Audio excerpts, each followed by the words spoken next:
Boom. What up, ladies and gentlemen? All right, let's get this one started. How to build wealth and legacy that matters. Let's do it. Here we go. Shut up and sit down. Look, a business can give you everything you want in life: prestige, wealth, freedom. It can also take everything away from you. This show is for those who are willing to take that risk. These are the real life stories of entrepreneurs. But before we start, I have one small favor to ask. Please leave a comment. It can be advice, critiques, tips, feedback, or share this with someone because your engagement is the most valuable and most powerful form of social currency. So thank you, and welcome to another episode of Business Bros. All right, Business Bros. Now look, he's helped thousands discover how to lead lives with clarity, joy, and legacy. He bridged ancient wisdom with modern hustle, guiding entrepreneurs to not just build success, but significance. So please welcome to the show, the one and only Mr. Rabbi Daniel Cohen.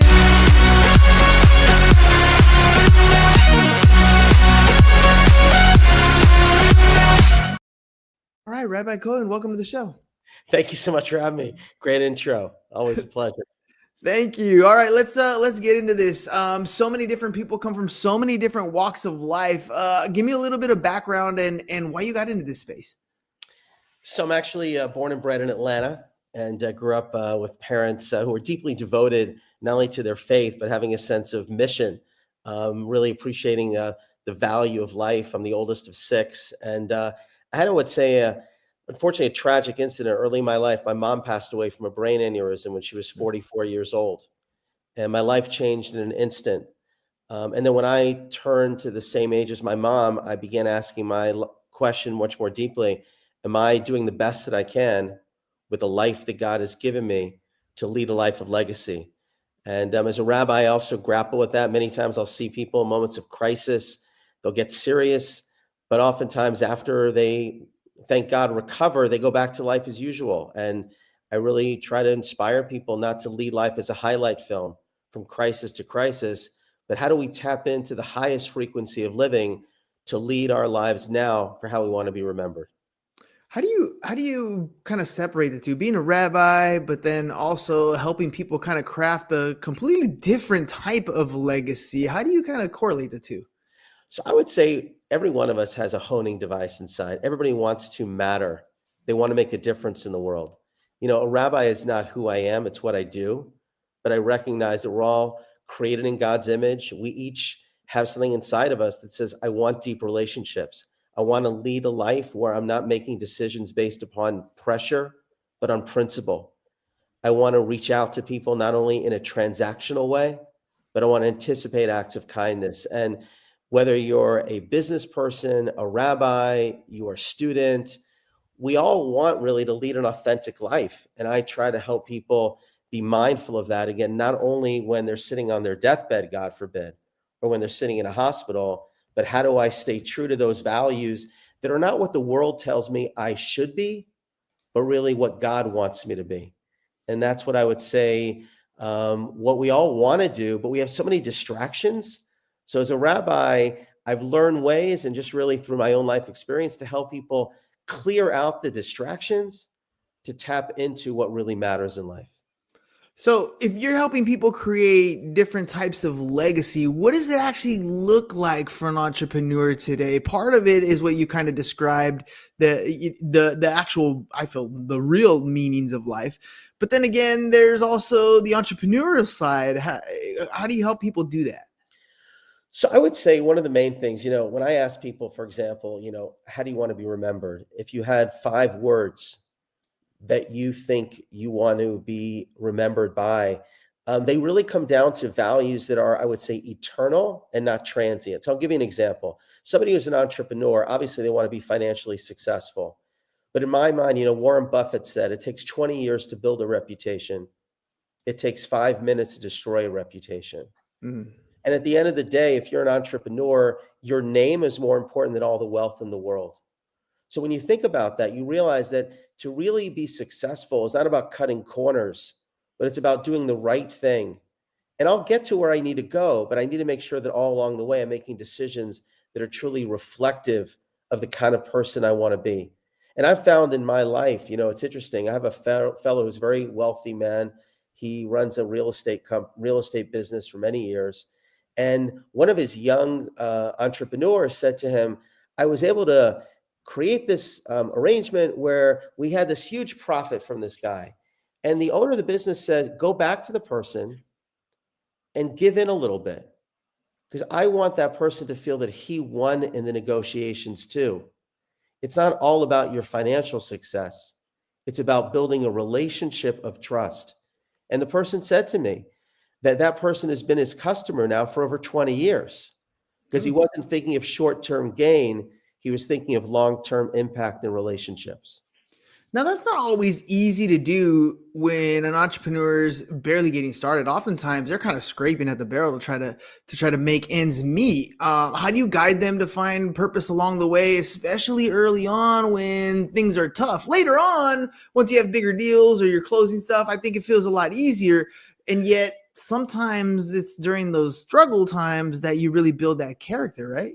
Yeah, I would say, look, part of it also is about having a little degree of faith. I mean, at the end of the day, we all know that it's not only what our effort is, but we hope for kind of God's blessings. We hope for that idea that, the universe will help us in our journey, and sometimes letting go a little bit and saying, you know what, I'm always going to be a person who's known for taking the high road. That's who I am. And even if it means that I might lose a customer at the end of the day, and I've seen this, I think we all have, nobody wants to do business with somebody, whether it's small or big deals, who feels that they're trying to get the best of them. They want somebody whose name they can trust. And I would encourage a young entrepreneur to think long term.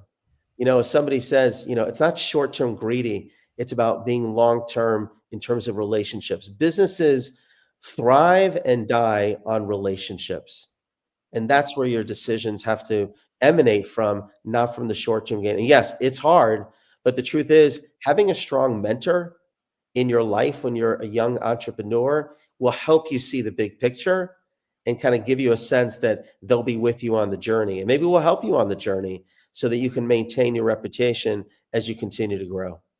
Yeah, it's not always the easiest thing to take that hard path. It's actually, I think, quite difficult for most people, especially because they don't know what that end result is going to be. You're a man of faith, and faith is one of those things that kind of it's, I don't want to say you have it or you don't, but it's something that you definitely do build into. And it's funny because when I talk to entrepreneurs and the ones that have been very successful, there's a faith aspect that is built into their vision, into something that does not exist at the moment when they're starting their business, but they can clearly see that this is an end result that they're working towards. And that's a part of that faith that they know no matter what's going on, no matter what that struggle's like, they're going to take the necessary steps to reach that goal that they can see clearly in their mind's eye that might not be a reality at the current moment. And to me, that's living with intention. You talk a lot about living with intention.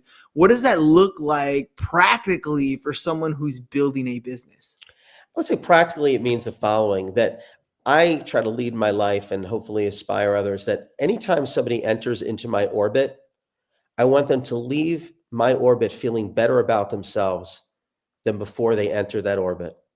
So I believe that as an entrepreneur, you're going to meet a lot of people along the way.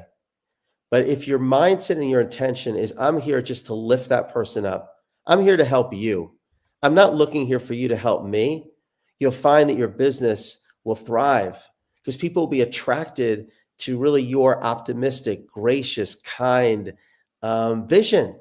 And to me, there's a phrase written by King Solomon where he says, cast your bread upon the waters and one day it may return. What does that mean? Just be a nice person, be kind. And whether or not you're going to do a deal with this person or not, just be a person who's upstanding and generous. And I think that's the way you lead with intention.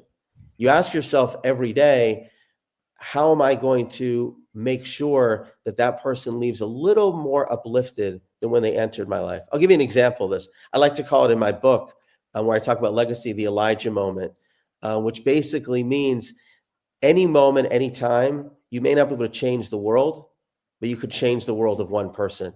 When you talk about the highest CEOs, they're people that know the names of even the janitors in their company. They're people that never forget, what really is important. So as an entrepreneur, be kind, smile a lot, ask about people's lives, and then the other stuff will come. But that's really the foundation of a successful business, and for that matter, a successful life. You've been able to mentor a number of different people through a number of different business journeys. What's the biggest mistake that you see successful people make when it comes to their legacy? The mistakes that they make that might hurt them and destroy that 20-year built reputation in 5 minutes. I would say a couple things. Number one, it's important to admit a mistake. Admit a mistake. There's a guy named Russell Pellegrino who was convicted many years ago of milking a lot of people of a lot of money. He tried to commit suicide. It didn't work. But on a suicide note, he said, it all started with one mistake. And rather than admit the mistake, I tried to cover it up. And one lie led to another lie, led to another lie. So I would say admit when you don't know. Admit when you're wrong. And that's one of the ways that you can actually grow and really be very successful, because everybody makes mistakes.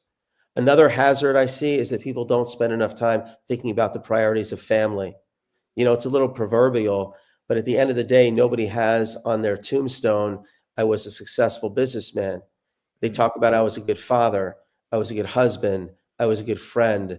So make sure that you keep those elements of your family burning bright, because all that you have really will be most nourished when those relationships are strong and those relationships are really fresh and healthy.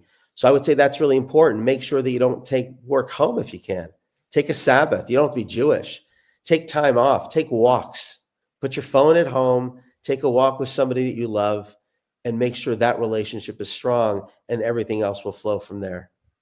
Yeah, some of those core human type connections, I think we lose track of that, especially when we live in the very grinding type society where we need to be that next version of, I don't know, the top-notch entrepreneur type person. But business owners are always trying to focus, especially in an Instagram world, on having that kind of impact, having an impact that their company has on the world and making a big name for themselves. How do you help them kind of develop a company that leaves an impact, not just in the world, but for something that might develop so that they have a life that they enjoy living, not just one that they have to work at? So I think every company needs to also have a real focus also on philanthropy. In other words, this idea that you're really giving back to the community, not only financially, by the way, but when your core values are that you have community service days, that you give back to the community, that it's known that you are not a company that is only self-serving, but serving others. That helps you develop legacy. That also inspires you to have employees that are also of that mindset, that are not only honest, but that are generous in spirit. And I think that's the way that you lead a legacy as well. I mean, it's interesting. Sometimes we underestimate the impact of what one company can do to sponsor a program for underprivileged kids, to be older brothers and sisters. I've seen many people that have been influenced by somebody who is a mentor for somebody who may not have a family of parents that can be there for them. Another one is to bring young interns into your business, even if it's a small business. Maybe there's a college kid out there that needs a chance, that wants somebody to bring them into a business. Those are all ways that you can have influence and legacy way beyond the financial piece. And having those institutionalized, don't wait till a lot of people say, well, when I have a lot of money, then I'll do those things. Start fresh. Start in an early stage, make that part of your core mission and values. Then you will attract the right sort of people, by the way, and you will also engender the sort of fanfare and support from people in your community that they'll want to support your business, because you're not just in it for yourself, you're in there actually to make the world a better place. I grew up in a very religious household, and as an adult, I'm not as religious as I was growing up. However, There are so many great morals that you learn when you're growing up in a religious home. Some of them that are family oriented, some of them that are just personal development. Some of parables and stories that we learn from. We can really apply as far as the principles into everyday life as well as entrepreneurship. What ancient principles or religious principles do you feel make the most impact for entrepreneurs today? Um, I would say one of the religious principles, and it's really a principle of life, is where there is darkness, bring light. We're living in a lot of times when it's easy to be anxious, to be negative on the world around you. And the reality is that when somebody exudes in words, and by the way, that's a big one today. One negative word can bring a whole community down, a whole business down. So if you make a commitment as an entrepreneur that my words will be light filled, hope filled, people surround themselves by leaders that are hopeful, not by leaders that are negative. Doesn't mean you can't be honest, but you need to always say, you know what, we're going to grow from this experience. No business doesn't have disappointments and failures. But if you're the kind of person that says, you know what, I'm not going to lament the darkness, I'm going to increase the light, your community will shine, your business will grow, and you'll attract people. Another important principle is failure is an event. It's not a person. Failure is an event. It's not a person. Nobody's a failure. When you deal with somebody and you're an entrepreneur, you're starting off with a new company, accept the fact that people are growing and they make mistakes. Help them develop resilience through the challenges. Don't say, I can't count on you. You're a failure. All that does is bring people down. That to me is another important value. Another one I would say is also, which I've seen, is be a person who creates memories for your employees' families. Don't underestimate the ability. A lot of people, we have no idea what's going on in their homes, but you bring people into your office. You say, you know what, a few times a year, we're going to bring the families together. They get to know each other. Bring them to an amusement park, have a family picnic. All that stuff engenders a buy-in that this is not just a business, but it's a family. We need a lot more of that today. And that's also another way to elevate yourself and elevate your company. And for that matter, the culture that you're trying to engender. That's really absolutely true. I remember growing up as a kid and going to some of these company events. I know Costco, for example, always used to do some great events, and I never worked at Costco, but I had friends that did, and they would put on these great events for their entire store. The kids would come out, they'd have games, and it really does build a culture of family, and you do spend a lot more time at work than you do at home. Let's just face it. Maybe if you count sleeping, but you're not really there doing anything when you're at home. So yeah, building that family makes a big difference. But sometimes we get stuck, right? We feel that grind of the everyday up at 9 to 5 doing the thing. How can someone kind of discover their true purpose if they're in that feeling of that grind, that stuck, they're just kind of going at it? How can someone discover that true purpose? I think part of it is also like really taking time for some aloneness outside of nature, just really turning off the outside world and turning on the inside world.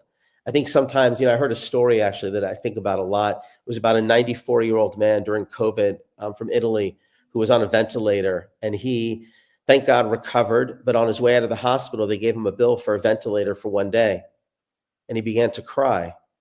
And the doctor said to him, "Are you crying because you can't pay the bill for a ventilator for one day?" And he said, "No, I have the money to pay, but I'm breathing God's air for free for 94 years.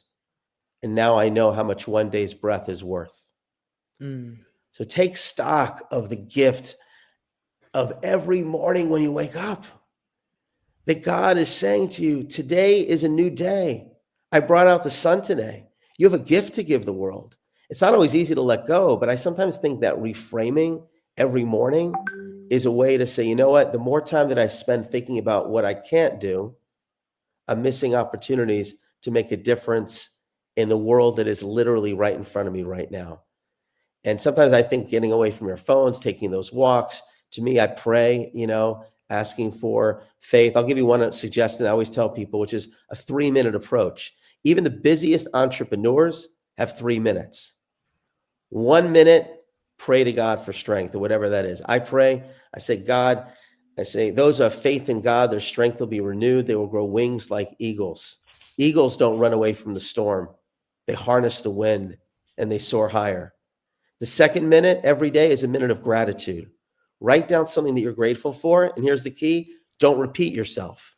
My daughter did this. She's up to almost 800. She hasn't repeated herself every night before she goes to sleep. She reads 50 and she says to me, how can I not be grateful? It takes you out of the grind.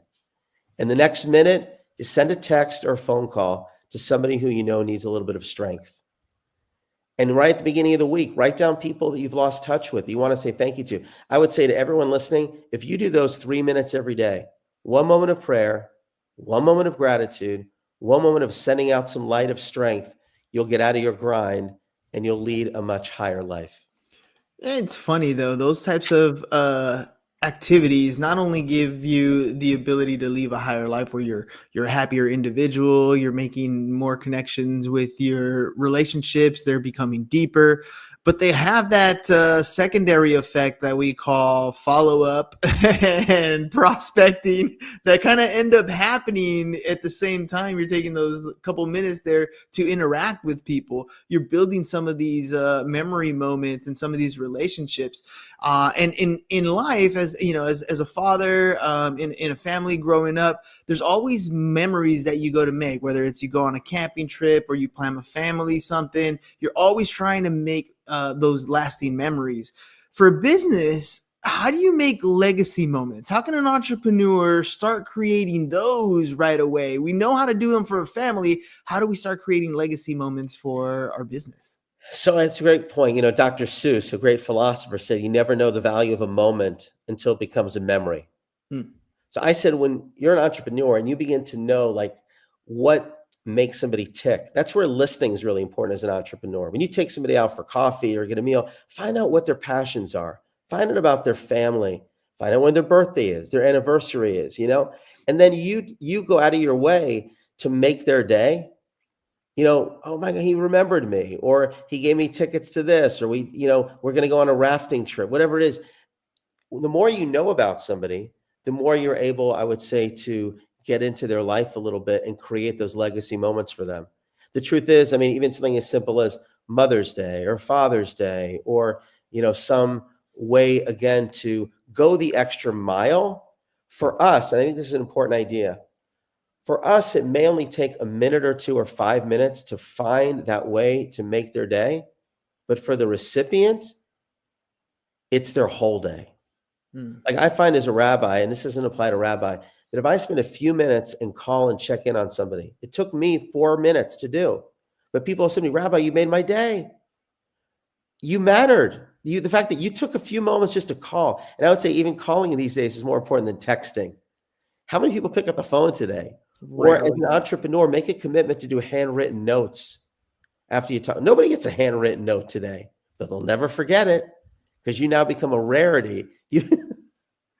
It's true, right? I mean, it's one of those things that has gone by the wayside. I don't know about you. I mean, I check my mail every single day, but if there was a handwritten letter in there, that's the first one I'm opening and reading. And I remember back in the day, you know, back when I was a kid, if someone wrote you a letter, you write one back. And that was kind of the rule. And it just kind of makes things grow and your relationships get bigger. You've been able to counsel a lot of people through some of life's biggest decisions.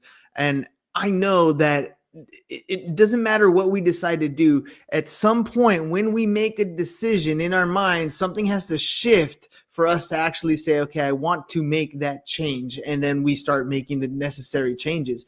As you've counseled people, what are some of those mind shifts that might help them go from success to significance? I would say one of the key things, and I've talked to billionaires about this actually some, which is the following: don't be a dam, be a river. And what I mean by that is you're not making money just for yourself. The moment you make a mind shift to say, all I am is a conduit, any blessings that I have, of course, I'm going to use it to build a business in myself, but I'm just a conduit to bring those blessings to everybody around. I have seen people's businesses go from this level to a much higher level. Because then from a faith perspective, you're bringing God in as your co-pilot. You know, whether that stock price goes up, whether you get that deal or not, It's not just up to us. There's a higher power here, I believe, that's kind of helping orchestrate. And when we demonstrate that we're not just doing it for ourselves, but we're here to make people's lives better in the process, then God ends up showering us with an abundance of blessings. So I have a friend who, very wealthy person, he calls his foundation the Conduit Foundation. The conduit. He's just a conduit. So to me, that's one of the most major mind shifts that I've seen has helped people. I also believe, and this is a corollary to it, is when people always maintain a sense of humility. No matter how successful they may be, when they make room for others, when they honor others, when they see the gold in others and don't dig for the dirt, and they look to honor other people, no matter where they are economically, I've seen people's businesses also really excel, because then people want to be with you because they see that they honor you for the fact that you are one of God's kids, one of God's children. So to me, honoring others, humility, be a conduit, those are all ways that you really begin to catapult your life into an even more successful life on so many levels. Now, Rabbi, you've helped a lot of people, and I know there's people out there who feel like they're going to connect with you. They're going to want to learn something. They're ready to realign their life with some sort of purpose. What's the first step people need to do if they want to reach out and find out more about getting help from you? So I would say they can go on my website, reach out to me at rabbidanielcohen.com. I also, based upon my book, which are 7 Principles for Reverse Engineering Your Life, have launched something called the Legacy Academy, where actually I work with people over almost 10 months and help them become more intentional, incorporate these principles into your life. I'm happy to let people know more about that if they reach out to me on my website as well. Perfect. Ladies and gentlemen, look, mentorship is everywhere. Sometimes you just got to reach out and have a conversation with somebody who you're going to feel like you got to connect with. And Rabbi's got some great points today. Hopefully you guys learned it's more than just about making some money. It's about leaving that impact and making a big difference. And he's been helping people do that for quite some time now. RabbiDanielCohen.com, RabbiDanielCohen.com, scrolling across the screen at the bottom. Reach out, have that conversation. You never know what kind of door is going to open once you have that conversation. Rabbi, thank you very much for being on the program today. Any final thoughts before we head out? Listen, we all have so much potential within us. And at the end of the day, the more that we take the light that God has given us and shine it on others, we'll not only be successful business-wise, but we truly will lead lives now for how we want to be remembered and create legacy that we never could have dreamed of. That's it. Legacy, ladies and gentlemen. I love what Denzel Washington said. I heard him say it in a speech once. He's like, you're not going to find a U-Haul behind a hearse. So you can't take it with you. Might as well make the biggest impact, because at your funeral, people are going to talk nothing more about the memories and the way you made them feel. So you might as well start doing it today. Rabbi, thank you very much for being on the program. Ladies and gentlemen, we'll catch you guys on the next one. Peace. And we're out. It's over. Go home. Is your business in need of marketing? Try starting a podcast, but not just any podcast. Podcast like a pro. We can show you how to take your business from being invisible to becoming a brand people trust. Go to www.businessbros.biz to get started